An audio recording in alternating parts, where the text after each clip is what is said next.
unofficial alumni weekend, whatever. And then this one guy turns to his friend right now and is like, I'm so hard right now. No, I have not, no. I don't think so. Nasty, comments or alluding to possible actions after, Or one time I was chased. Across the road, I've been just harassed for wearing whatever I'm wearing. It's kind of nice butt is always a great one. That's happened a few times. And then general whistling, beeping in cars too. Yeah, definitely generally car beeping, just whistling, yelling, just words I can't even understand. Keep going. Yeah, most of the time when they do it, I yell back at them because they get really angry, and probably some of the time I shouldn't do that. But yeah, either I flick them off or I yell at them.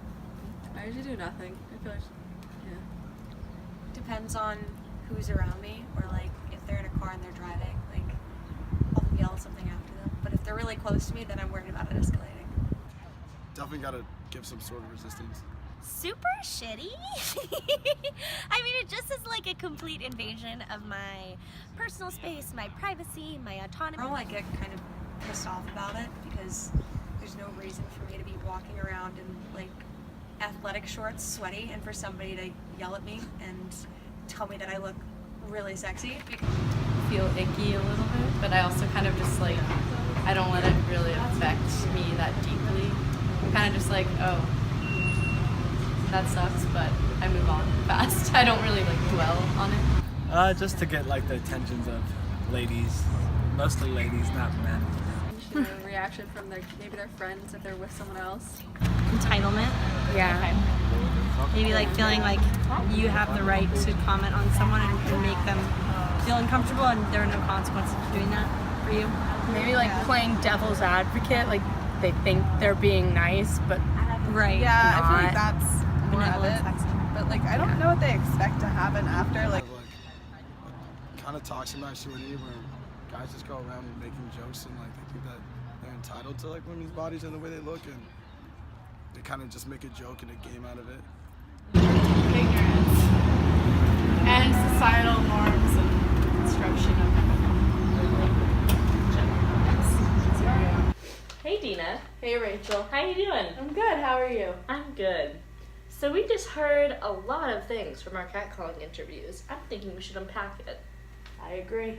The first readings that came to mind was Suzanne Farr's reading, because she talked about lesbian baiting and how the words whore and lesbian were ways used historically to disempower and ostracize women.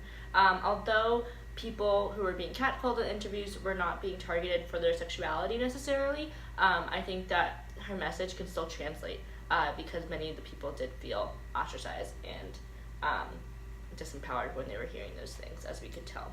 Going off of that, Warren's reading says that patriarchal society is a dysfunctional system based on domination and violence. Dysfunctional systems are often maintained through systemic denial, a failure, or inability to see the reality of the situation.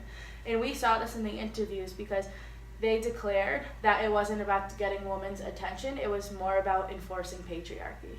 Mm-hmm. Moreover, another reading that we found outside of class is by the sociologist C. Wright Mills, and he's one of the founders of sociology and created the sociological imagination theory. And this says that an individual's experience is suggestive of greater societal implications. And we could see this because even though each person had their own individual words being said to them or actions being acted upon them, and they were all different, it still plays into this greater patriarchal domination, male domination, and misogyny and women objectification, which has ramifications everywhere and beyond the individual experience. While we've heard a lot of negative things about catcalling, there are a lot of possible solutions to make our culture more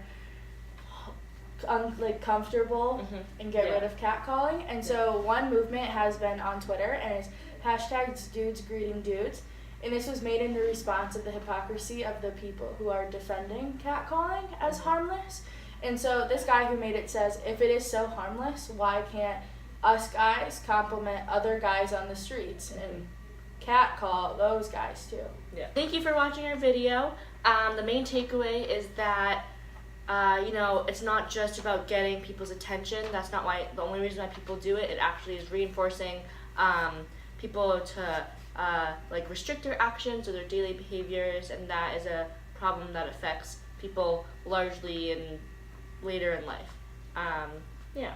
So remember, if your friends do get catcalled, check on them, make sure they're okay, and stay empowered. And check anyone who you hear that says it. If you're with your friends and they catcall someone, be like, hey, I watched this video, and it means more than you think it means. Bye.